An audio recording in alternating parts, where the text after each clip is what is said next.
Sunod-sunod talaga magandang balita sa Gilas. Matapos ang historic win kontra New Zealand, may rest back pang darating dahil sure na Pinoy ang NBA Rookie of the Year frontrunner ngayon. Pero bago natin pag-usapan, palike naman ang ating video bilang suporta. Quick video lang to mga idol dahil breaking news, kumpirmado ng may dugong Pinoy ang rookie sensation ng Philadelphia 76ers.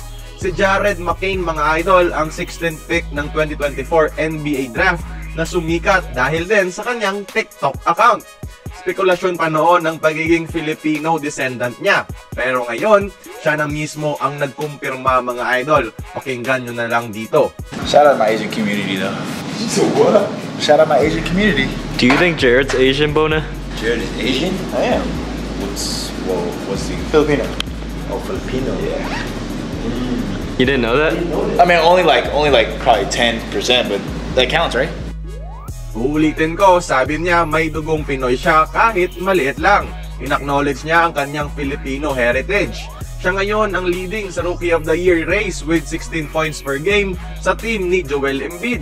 Tinatawag ng draft steal, 6'3" point guard na mala Tyrese Maxey rin ang laro.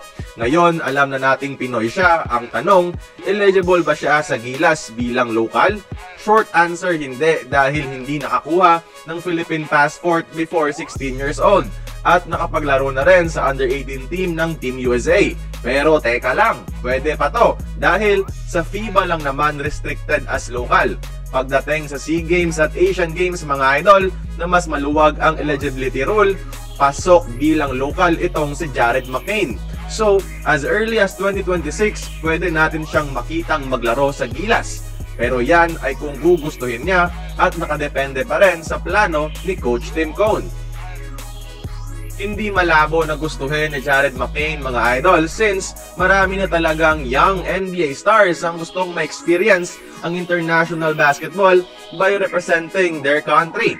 Kung sakali, sobra-sobrang addition ang mabibigay niya. Sa scoring, sa shooting, sa playmaking, you name it. Talagang masasabing point guard version ni Jordan Clarkson. By 2026, third year na siya sa NBA at base sa kanyang rookie season, baka nga maging all-star level na to by then. Sana lang trabahuhin na ito ng SBP at kumbinsihin habang maaga pa para madepensahan natin ang ating Asian Games crown. Ang tanong ko lang sa inyo mga idol, babagay kaya si Jared McCain sa triangle offense ni Coach Tim Cone?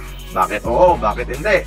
At gusto nyo ba siyang makita sa Gilas? Join the conversation, magkomento lamang sa ibaba.